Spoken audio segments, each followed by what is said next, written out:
नमस्कार. व्यासपीठावरील सर्वच मान्यवरण उपस्थित बंधू आणि भगिनींनो, कार्यक्रमाला बराच उशीर झाला आहे, त्याच्यामुळे मी व्यासपीठावरील सगळ्या वरिष्ठांचं नाव न घेता माझ्या भाषणाची सुरुवात करते. माळेगाव सहकारी साखर कारखाना लिमिटेड शिवनगर माळेगाव बळीराजा सहकार बचाव पॅनल याच्या प्रचार सभेच्या सुरुवातीच्या निमित्ताने आपण इथे जमलेलो आहोत. खरं तर मला आयुष्यात हा दिवस माझ्या आयुष्यात येईल असं मला कधीच वाटलं नव्हतं. कारण मी कैलासवासी यशवंतराव चव्हाणांच्या विचारात आणि तालमीत वाढलेली आहे. त्याच्यामुळे सत्तेचं विकेंद्रीकरण झालं पाहिजे हे माझं ठाम मत आहे. त्यामुळे सत्ता कधीही एका ठिकाणी केंद्रित होऊ नये हे माझं वैयक्तिक मत आहे.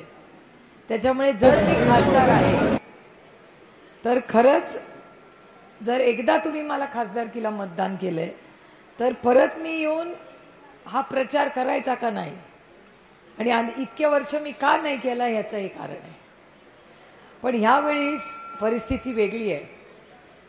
मला असं वाटत होतं की जसं आम्ही इंदापूरला करतो, इंदापूरला 2 कारखाने आहेत, दौंडला परिस्थिती तशी असते. अनेक वेळा आम्ही इलेक्शन्स करतो तेव्हा बिनविरोध करतो. याचं कारण असं की आमचा प्रयत्न असतो, भोरलाही तसं होतं की साधारणपणे इलेक्शनला टोकाची घेत नाही, सहकार आहे. राजकारण बाजूला ठेवून शेतकरी केंद्र ठेवून आपण इलेक्शन नाही जमलं तर नको करूया, पण सगळ्यांना एकत्र घेऊन शेतकरी केंद्र घेऊन आपला कारखाना चांगला चालला पाहिजे, या मताची मी आहे.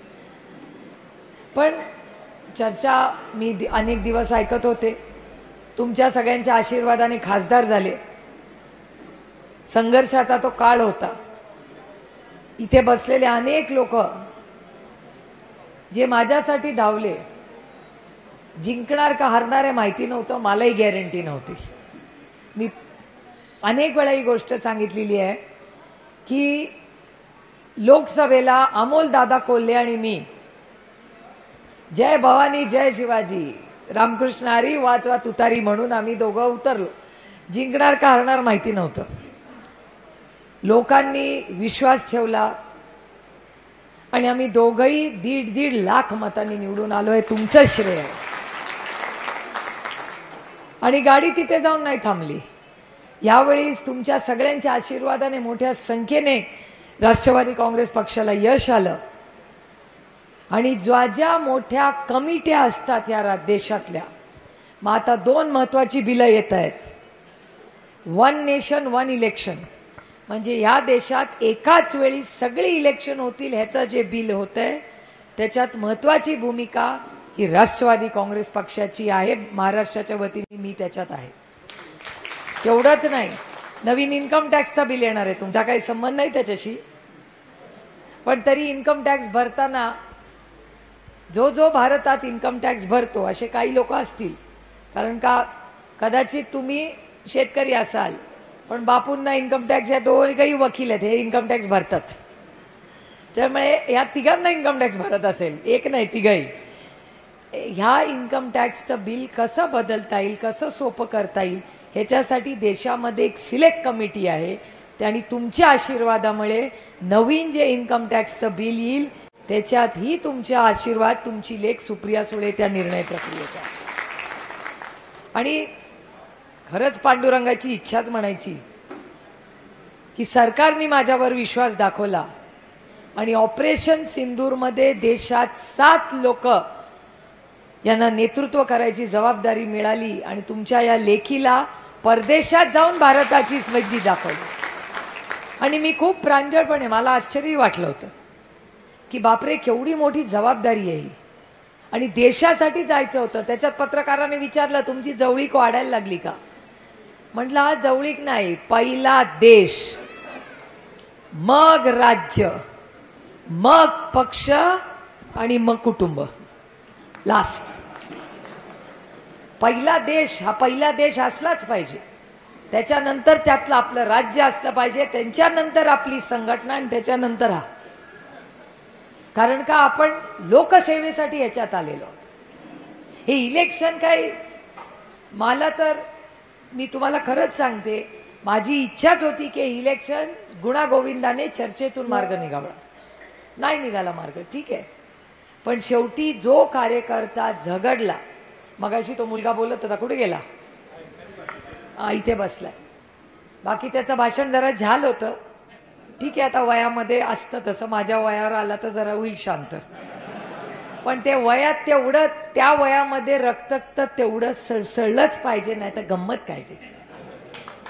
त्यामुळे ठीक आहे, थोडंसं जरा जास्त बोलून गेला, ठीक आहे. आपण पण ऐकून घ्यायचं, पोरं आहेत म्हणायचं आणि पुढे जायचं. पण हे करत असताना त्याचा बाकी सगळे मुद्दे बाजूला ठेवा, पण सगळ्यात महत्वाचा मुद्दा जो त्यांनी मांडला, त्याच्यात मी स्वतः तिथे व्हिजिट केली आहे, कलेक्टरांशी बोलणं झालंय, गोखले इन्स्टिट्यूटमध्ये आपण काम सुरू केलंय, ते म्हणजे प्रदूषणाचं. मला पूर्णपणे मान्य आहे तो विषय. आणि त्याच्यामुळे इलेक्शनमध्ये होईल ते होईल, पण आपण सगळ्यांनी नैतिकता म्हणून काहीतरी केलं पाहिजे. प्रत्येक गोष्ट इलेक्शनसाठी आणि जिंकण्यासाठी करायची नसते. काही गोष्टी नैतिकते आणि नात्यामध्ये करायच्या असतात. बारामतीकरांचं आणि माझं प्रेमाचं नातं आहे, आणि त्या प्रेमाच्या नात्यासाठी आपण हे इलेक्शन लढतोय. कारण का त्या बारामतीकरांचा पाण्याचं जर प्रदूषण होत असेल, ज्याच्याशी माझी नातं प्रेमाचं विश्वासाचं आहे, तर ते प्रदूषण थांबवायची नैतिक जबाबदारी जेवढी बाकीच्या लोकप्रतिनिधीवर आहे, तेवढीच किंवा गुंजभर जास्त माझ्यावर आहे. जबाबदारी घेते व्यासपीठावर. इथे इलेक्शनमध्ये काय होईल ते होईल, त्याचा काही संबंध इलेक्शनशी नाही. इलेक्शन तो आएंगे और जाएंगे, पण एकदा जमीन खराब झाली तर ती परत नीट होणार नाही. त्याच्यामुळे आपण सगळ्यांनी आज निर्णय घेऊया की ताकदीने इलेक्शन. मी त्यांना सकाळी विचारलं की मी पण एक मतदार आहे, त्यात वेगळी गंमत असते. कसं आहे, नेहमी मतं मागायची सवय आता द्यायची वेळ आली आहे. त्याच्यामुळे मी विचारलं सगळ्यांना, काय मग मला सांगा की मी तुम्हाला मतदान का करावं. बरोबर आहे की नाही? ती ऐकायचं जनाचं करावं, पण ऐकलं तिघांचं पाहिजे, कारण का आपण मतदार आहोत. सगळ्यांचं ऐका, सगळ्यांचं ऐका, सगळ्यांच्या सभेला जा, काय प्रॉब्लेम नाही. बघू ते कोण काय बोलते. मी पण नोट करते सगळ्यांच्या भाषणाची. कोण भाव किती देणार, कोण माझा प्रदूषणाचा प्रॉब्लेम सोडवणार, कोण पारदर्शक भरती करणार. मी तुम्हाला शब्द देते, आपलं पॅनल जिंकल्यावर आपली भरती सर्वसमावेशकच असेल, कुणाच्याही मर्जीने ती चालणार नाही. आणि आम्ही पण पाहुणे म्हणूनच जायचं, उगत तिकडे जाऊन आम्ही पण लुडबुड करत बसायची नाही. खासदारात म्हणून या, शुभेच्छा घ्या, चांगला भाव घ्या आणि घरी जा. कारण काय, ही जबाबदारी ह्यांची आहे, हा अधिकार तुमचा आहे. जेव्हा मी चव्हाण साहेबांचं नाव घेते आणि सत्तेचं विकेंद्रीकरण करते, तेव्हा सुप्रिया सुळेकाला अधिकारच नाही तुमच्यामध्ये ढवळाढवळ करायचा. विश्वास आहे माझा तुमच्यावर की तुम्ही चांगलीच फॅक्टरी चालवाल. का नाही चालवणार? आणि तज्ज्ञ आहेत ना आपल्याकडे, सगळ्याला तज्ज्ञ मिळतात. आणि मला तर काय ऐकतंय, कारखान्यांमध्ये असं कानावर येतं, तर खरं खोटं देवालाच ठाऊक. आता मला मगाशी कोणीतरी भाषणात म्हणलं 90,000ची भेळ. मी तुम्हाला शब्द देते, आपल्या 5 वर्षात भेळ स्वतःच्या पैशाने आम्ही खाऊ, कारखान्याच्या नाहीये, सभासदांचे पैसे. कशाला भेळ? उद्या वाटेल कोणाला मला वडापाव खायचं, ऐसा नाही चलेगा. हे चव्हाण साहेबांच्या विचारांनी चालेल. ही शिस्त आपल्याला लावलीच पाहिजे जर आपल्याला टिकायचं असेल तर. ही क्षुल्लक गोष्ट आहे, त्याचा बाऊ नाही करायचा मला, पण शिस्त ही आली. आणि अनेक वर्ष हा चांगला चालला, असं माझा नाही की ह्यांनी वाईट चालवला की नाही. ते शेवटी आपण एकत्रच होतो ना सगळे. 2.5 वर्ष आता वेगळ्या ताटात जेवायला लागलो, नाही तर सगळे एकाच ताटात जेवत होतो ना. तेव्हा चांगली कामच सगळे. आणि मी कधी म्हणत नाही की एका माणसाने काम केलं, हे टीम वर्क असतं. कधी एक माणूस काही करू शकत नाही, बरोबर आहे की नाही? घरात आपण स्वयंपाक करतो तेव्हा सूनबाई जरा लाटते, अजून कोणीतरी येतो, मुलगा जाऊन भाजी आणतो, हे टीम वर्क असते की नाही मावशी, खरं सांगा. तसंच हा कारखाना गेले अनेक वर्ष चांगल्या पद्धतीने चाललाय. च्या सगळ्यांचं खूप मुग्धायाने, ज्या दुसऱ्या ठिकाणी आहेत त्यांचंही पण योगदान आहे. प्रत्येक अच्छे को अच्छा बोलना चाहिए. सगळ्यांचं योगदान अनेक वर्षाचं आहे. तुम्ही त्या दोघांनाही संधी दिली आहे. बघितलं तुम्ही काय झालं. एकदा यांना संधी देऊन बघा, काय नुकसान होणार नाही याची गॅरंटी मी देते. साधे सरळ लोक आहेत. काय कोण कुठे मोठे फॉर्च्युनर वाले नाही आहे का कोणाकडे? सगळे टू व्हीलर वाले काय? आणि 5 वर्षांनी पण टू व्हीलरच.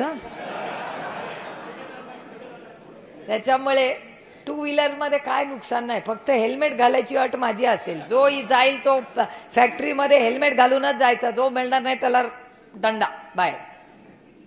त्यामुळे ह्या सगळ्या प्रक्रियेमध्ये हा सगळा गमतीचा भाग झाला. पण हे इलेक्शन हे कार्यकर्त्यांचं इलेक्शन आहे आणि सभासदांचं इलेक्शन आहे. त्यामुळे त्या निर्णय प्रक्रियेमध्ये आम्ही आहोत ना तुम्हाला मदत करायला. आमदार आहेत, खासदार आहेत, सगळे तज्ज्ञ आहेत. आदरणीय पवार साहेब अर्थातच आहेत. पण आम्ही सगळे असताना निर्णय प्रक्रियेमध्ये कारखाना तुम्ही जबाबदारीने चालवा. सभासद आहेत ना दरवर्षी प्रश्न विचारायला, काय सोडतात काय? सभेमध्ये धारेवर धरता की नाही तुम्ही व्यवस्थित? आणि तसंच असलं पाहिजे. ह्याला सशक्त लोकशाही म्हणतात. त्यामुळे आज तुम्ही सगळे युगेंच्या भाषणातही आलं की आम्ही चांगला भाव देऊ. गाड्या कुठे कुठे जातात बाई, हा काय काय बोलत होता मला काही समजलं नाही. तो माझाच मतदारसंघ आहे, आम्हाला बदनामी मत करो. आणि या सगळ्या ज्या गोष्टी असतात ना, या सगळ्या गोष्टी काही दिवसांनी असं वाटतं कोणी मायने नाही राखता. कारखाना सन्मानाने चालला पाहिजे, तुमच्या खिशात 2 पैसे पडले पाहिजेत आणि कारभार पारदर्शकच असला पाहिजे. मग डिस्टलरी करा, वाढवा, काय करा, ही कुणाची वैयक्तिक मक्तेदारी नाही हो, ही सेवा आहे. सहकार चळवळ ही कैलासवासी यशवंतराव चव्हाणांचं स्वप्न आहे आणि ते आजही आपण इथे जिवंत ठेवलं याचा सार्थ अभिमान मला आहे. त्याच्यामुळे आपण सगळ्यांनी चांगला भाव. शिक्षण संस्था आता तुम्ही बघा, मगासपासून सगळे म्हणताय. मी अनेक वेळा लोकांना एक गमतीची गोष्ट तुम्हाला सांगते. ॲक्च्युली मला आत्ता आठवली. मी साऊथ आफ्रिकेला होते ना, साऊथ आफ्रिकेला एक माणूस माझ्यासमोर आला आणि म्हणला तुम्ही पण खासदार, इंग्लिशमध्ये म्हणलं की तुम्ही पण खासदार आहात का? म्हटलं हो. कोण कोण खासदार आहे? म्हणजे हे हे हे आम्ही सगळे. अच्छा अच्छा, काय कुठल्या भागातून येता? म्हटलं मी मुंबई महाराष्ट्र, माझ्या मतदारसंघा मुंबईच्या जवळ आहे. तर त्याला काय माहिती पुणे कुठे काय काय म्हणून म्हटलं आपले यु नो महाराष्ट्र. तो म्हणला I don't know where that is. तर मी म्हणलं मी महाराष्ट्रातली आहे. तो म्हणला अच्छा अच्छा महाराष्ट्र, ओके. मुंबई, अच्छा ओके ओके. तो म्हणला you know Pune. I said yeah I know Pune. He said अच्छा विच इज युअर कॉन्स्टिट्यूट, म्हणजे तुमचा मतदारसंघ कुठला? तर मी म्हटलं बारामती. ते म्हणले अरे तिथून तर शरद पवार लढायचे. मला शॉक बसला, ॲक्च्युली शॉक बसला मला. म्हटलं मी त्याला विचारलं how do you know Sharad Pawar? He said मी पुण्याला आलो होतो, मी एक जर्नलिस्ट आहे आणि मी इंडिया खूप वर्ष फॉलो करायचो. त्याच्यामुळे मी पुण्याला आलो होतो आणि इथला स्थानिक साऊथ आफ्रिकाचा जो पेपर आहे त्याच्यासाठी मी शरद पवारांचा मुख्यमंत्री म्हणून इंटरव्ह्यू घेतला होता. म्हटलं अहो. ते म्हणले तुम्ही त्यांना ओळखता का? म्हटलं माझे वडील आहेत. ते म्हणले व्हॉट? It was unbelievable. म्हणजे मला विश्वासच बसत नाही गोष्ट. तिथे अनुराग ठाकूर उभा होता. मी अनुरागला म्हणलं अनुराग भैया look what this guy saying यार. अनुराग म्हणला फिर रिपीट रिपीट. मग अनुरागने सांगितलं, Anurag said I can not believe कि साउथ अफ्रीका में जाके हम लोग एक प्रेस कॉन्फ्रेंस करें, यही आदमी मिले और वही पद है कि बाबा का इंटरव्यू इसने 25 साल पहले पुणे में लिया था. It unbelievable. परवा एक गंमत हलक्या फुलक्या म्हणून सांगते. परवा एक मोठे खासदार, मी आणि एक माणूस असे इंडिगोच्या फ्लाईटने दिल्लीवरनं येत होतो. तो बाबा इंडियन आहे पण चायनाला राहतो. तो आम्हाला ज्ञान. तर त्याच्या लक्षात आलं की हे दोघं जरा पॉलिटिकल दिसत आहेत. तो आम्हाला म्हणतो की तुम्ही दोघं राजकारणात आहात का? आम्ही म्हणलो हो राजकारणात आहे. म्हटलं अच्छा कुठल्या पक्षात, काँग्रेस का बीजेपी? माझ्या शेजारची व्यक्ती म्हणाली की एनसीपी. त्याच्यावर तो माणूस म्हणला हो शरद पवार पार्टी. मी काही त्या माणसाला बोलले नाही, नाही ह्याला नाही ह्याला, मी आपलं सरळ बघितलं. त्याच्यामुळे एक शेवटी ह्या सगळ्या ज्या गोष्टी असतात, ही कामं असतात, ही नाती असतात, ही कधी राजकारण बाहेर ठेवून एक व्हिजननी बघायची असतात. हे कारखाना आज आपल्या, आपण त्याचे स्टेक होल्डर्स आहोत. आपण आत्ता त्याची आपल्यावरती जबाबदारी आहे. हा कारखाना पुढचा 100 वर्ष चालला पाहिजे. आपण आत्ता त्याच्यात आहोत. पुढचे 25-50 वर्ष हा कारखाना कसा चालेल त्याच्यासाठी आपल्याला आत्तापासून त्याच्यात लक्ष घातलं पाहिजे. त्याच्यामुळे हा पारदर्शक कारभार. आता मगाशी मला कोणीतरी सांगितलं त्यांनी कसलं तरी ॲप विकत घेतलंय. स्लॅब घेतलं होतं मगाशी, मला कोण म्हणलं की तो ऊस तोडणीचा, ऊस तोडणीसाठी एक सिस्टम सोमेश्वर कारखान्याने लावली असं मला करेक्ट, सोमेश्वर कारखान्याने लावली आहे, ती आपल्याला माळेगावला आणायची आहे असं त्यांनी सांगितलं. करूया ते. नवीन तंत्रज्ञानाचा वापर, एआयचा खूप उल्लेख त्यांनी केला. आजकाल आदरणीय पवारसाहेब आणि माझे प्रताप काका एआय शिवाय काय बोलतच नाही. जणू काय आमच्या आयुष्यात दुसरं काही राहिलंच नाही. एआय एआय एआय म्हणजे काय बाबा, हे दोघं एआयच्या मागे हात धुवून लागले. एआयच्या माध्यमातून या जगामध्ये जे काय होतंय आणि सगळ्यात महत्त्वाचं म्हणजे क्रांती ही शेतीमध्ये होणार आहे. तो बदल आपल्याला आपल्या सगळ्या कारखान्यांमध्ये एआयच्या माध्यमातून करणार आहे. आपलं पाणी वाचणार आहे, आपला खर्च कमी होणार आहे आणि आपल्याला 2 पैसे जास्त मिळणार आहे. आता एआय मध्ये सगळ्यात जास्त या देशात लक्ष कोण घालते तर शरद पवार आणि प्रताप पवार, आणि त्या बिचारे राजू दादाच्या मागे लागून लागून लागून करतायत. आता मगाशी यांनी उल्लेख केला ॲग्रिकल्चर ट्रस्टचा. ॲग्रिकल्चर ट्रस्टमध्ये कैलासवासी आप्पासाहेब पवारांनी, माझे काका, त्यांनी प्रचंड त्या काळात योगदान केलं आणि त्याच्यानंतर राजूदादांच्या प्रयत्नातून खूप मोठी क्रांती झाली आहे. त्याच्यात खूप मोठे सायंटिफिक तंत्रज्ञानाचा उपयोग हा शेतकऱ्यांनी पण करावा, हा असा नाही. आणि तुम्ही एआयचा उपयोग करा. चॅट जीपीटी बघता का सगळे? किती लोकांना चॅट जीपीटी माहिती आहे? अरे बापरे, पोरं हातवर करतायत, ही महिला पण हातवर. ते चॅट जीपीटी काय सांगते? आपल्या मोबाईलमध्ये आज घरी गेल्या चॅट जीपीटी डाउनलोड करा, ते मराठीत पण येतं. त्या चॅट जीपीटीला विचारा माळेगाव साखर कारखान्याचा भाव किती, पटपट पटपट उत्तर देते. ते चॅट जीपीटीचा चेअरमन कोण, पटपट उत्तर देते. आणि कशाच आहे? आज ट्रम्प कुठे आहेत, आज इस्रायलला कोणी अटॅक केला. चॅट जीपीटी हा तंत्रज्ञानाची मोठी क्रांती आहे. ती क्रांती पुढे नेण्यासाठी शिक्षणची जी संस्था साहेबांनी इंजिनिअरिंगची सुरू केली ना, आता विद्याप्रतिष्ठानमध्ये सगळ्यात जास्त काम कुठलं चाललं असेल तर ते एआयवर काम चाललं. त्यामुळे बारामती नेहमी या देशाच्या पुढे. देशात केंद्र सरकारने जेव्हा बजेट अनाऊन्स केलं त्याच्या आधी बारामतीमध्ये एआयची लॅब होती, हे वास्तव आहे या देशाचं. देशाने नंतर निर्णय घेतला, बारामतीकरांनी आधी घेतला. त्या सगळ्या गोष्टीचा खूप गांभीर्याने आपण विचार केला पाहिजे. आणि मी सांगते तुम्हाला, निवडून आल्यानंतर फार जबाबदारीचं काम आहे. आपल्याला सगळ्यांना, लोकांना विश्वास द्यायचा आहे. एक वेळ प्रेम कमी झालं तरी चालेल, विश्वास कमी होता कामा नये. त्याच्यामुळे भाव अनाऊन्स करताना विचार करून करा, नाही तर तुमचेच व्हिडिओ 5 वर्षांनी लोक दाखवतील. त्याच्यामुळे जेवढं झेपेल तेवढंच सांगा, नाही तर आजकाल भारी असतं, आत्ता हे बोलले नंतर हे बोलले. आपल्याला तसं नाही, आपण साधी माणसं. जेवढं झेपेल, जेवढं करता येईल तेवढंच बोला. प्रत्येक मतदाराच्या दारात जा, त्याला हाय जोडा, विनम्रपणे सांगा की आमच्या पॅनलला का मतदान करायचं. त्यामुळे माझा विश्वास आहे की आपल्या या पॅनलला साधे जुदे लोक आहेत सगळे. आणि मी अण्णांची भाषणं बघते आजकाल. गेले बरेच दिवस मी अण्णांना फॉलो करायला लागले. जन्मापासून त्यांना बघते, घरी मी जाते त्यांच्या खूप वेळा आणि तेही माझे लाड करतात. पण ते बोलतात खूप कमी. पण आजकाल टी व्हीवर इतके बोलायला लागलेत, ह्या सगळ्यांना विचारावं, यांचं खूप कौतुक केलं पाहिजे या सगळ्या पत्रकारांचं. इतके मोठे मोठे इंटरव्ह्यूज घेतात. मला पण गंमत वाटते त्यांचे इंटरव्ह्यूज घेऊन, बऱ्याच गोष्टी शिकायलाही मिळतात. काही मतं असतात, म्हणजे आता ते ज्येष्ठ आहेत, माझ्या वडिलांच्या वयाचे आहेत, पण ते एक गमतीचं फार छान बोलतात. ते म्हणतात लक्ष्मी नाही आमच्याकडे, लक्ष्मी घ्या आणि मतदान करा, असं ते म्हणले. मी नाही, नाही तर माझ्यावर केस व्हायची.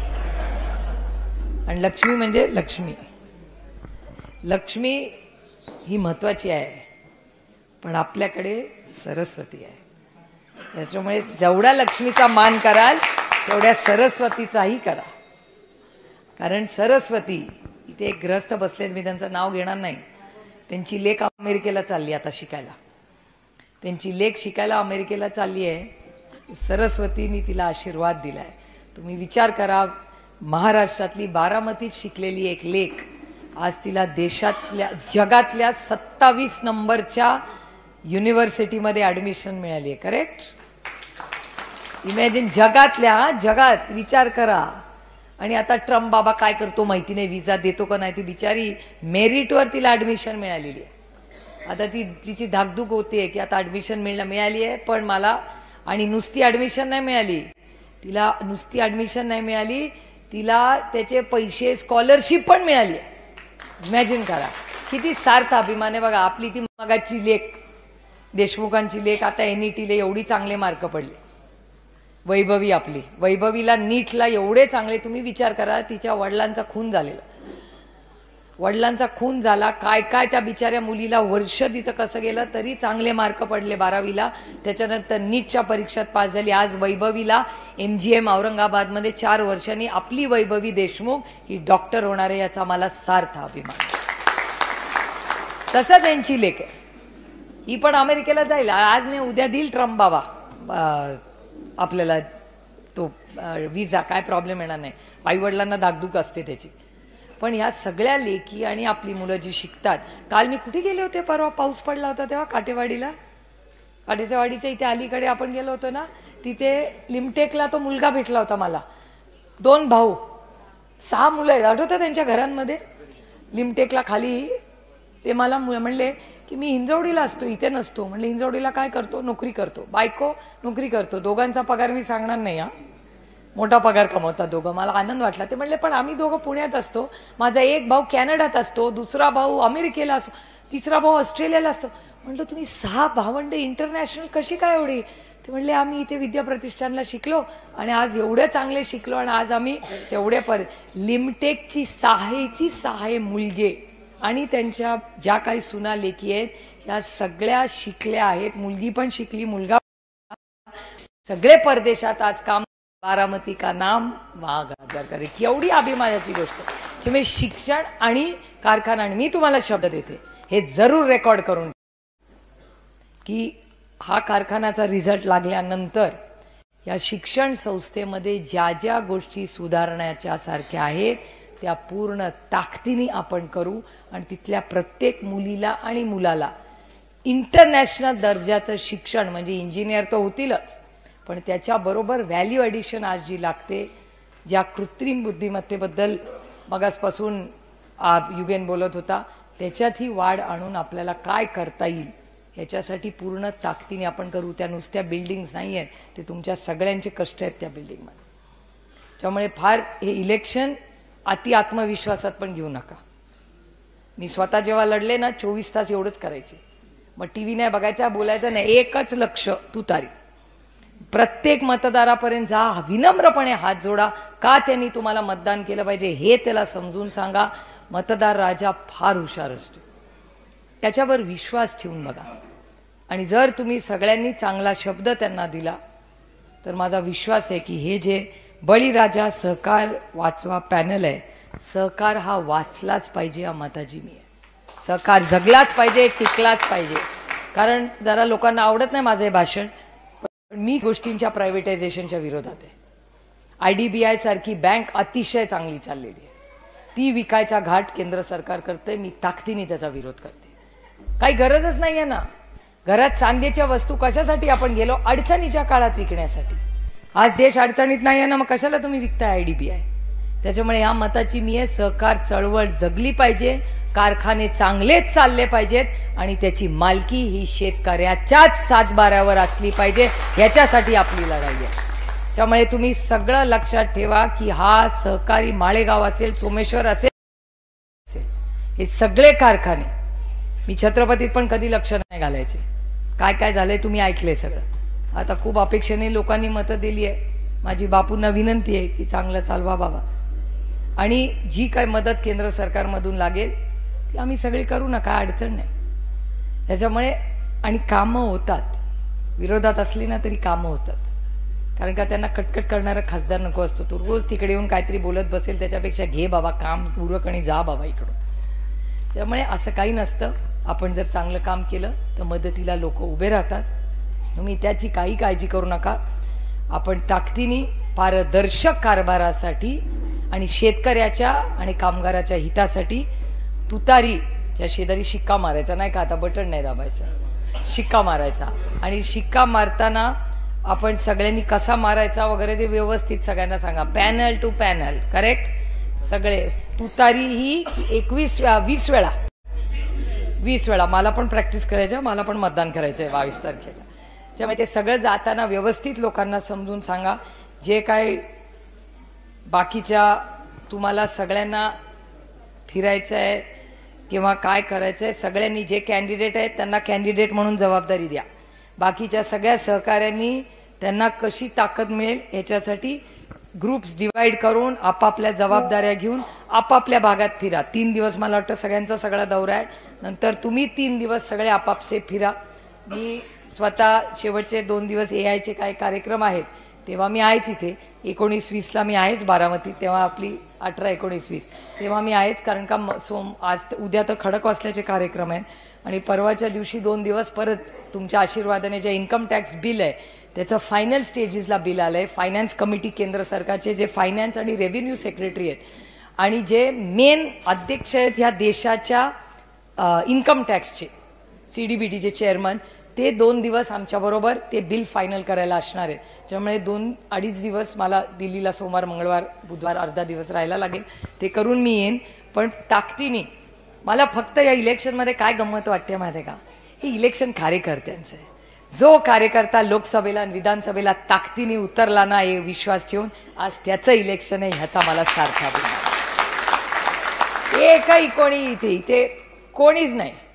हे सगळे कष्ट करणारे 2 व्हीलरवाले कार्यकर्ते, ह्याचाच मला गंमत वाटते. अरे शून्यातून विश्व उभं करण्याला खूप मजा असते हो. 27व्या वर्षी आदरणीय पवार साहेबांना बारामतीकरांनी विश्वास टाकला, तेव्हा टाकला ना, झाली ना क्रांती, होला न बदल. 60 वर्ष हे प्रेमाचं नातं. बारामती झाली ना इंटरनॅशनल, पार साऊथ अमेरिकेमध्ये विचारता, आफ्रिकेत विचारताय तुम बारामती के हो की उधर शरद पवार आहे. त्यामुळे ह्या सगळं प्रेमाचं विश्वासाचं नातं आहे. ह्याला तुम्ही नक्की साथ द्या. ओव्हर कॉन्फिडन्समध्ये राहू नका की जमलंच आहे, आपलं पॅनल लय भारीचे. भारी मतदार ठरवू दे, आपण नको. त्यामुळे गाव वाडी वस्ती प्रत्येक मतदारापर्यंत जा, हात जोडा, आपलं तुतारीचं सिंबल सगळ्यांना सांगा आणि ताकदीने पुढचे 8 दिवस बाकी काही करायचं नाही. एकच लक्ष, माळेगाव साखर कारखाना कसा आणखीन चांगला करायचा याच्यासाठी ताकदीने लढा. आज आपण मोठ्या संख्येने इथे उपस्थित राहिला, अतिशय चांगला एक घरगुती असा कार्यक्रम झाला. याबद्दल मी तुमच्या सगळ्यांचे आणि या सगळे जे पॅनलला आज कॅन्डिडेट्स आहेत, कॅन्डिडेटचा मूड वेगळाच असतो, मला माहिती आहे, मी गेले त्याच्यातून. त्याच्यामुळे पुढचे काही दिवस हे सगळे कॅन्डिडेट धाकधूक करत असतील. काही नाही हो, दिल खोल के एन्जॉय करो इलेक्शन, उसी में तो मजा आहे. त्यामुळे आपण चांगल्या कामासाठी निघालोय असं समजा आणि 8च दिवसात जे काय तुम्हाला करायचं आहे ते सन्मानाने करा. डोक्यावर बर्फ, तोंडात साखर. आत्ता नाही, 5 वर्ष आपल्याला साखर पाहिजेच, 5 वर्ष. त्यामुळे हे सगळं करून सगळ्या मोठ्यांचा मान सन्मान करून, छोट्यांचे लाड, मोठ्यांचा मान सन्मान करून आजपासून प्रचाराला लागा. एवढीच विनम्र विनंती करून आपली रजा घेते. जय हिंद, जय महाराष्ट्र, जय आघाडी.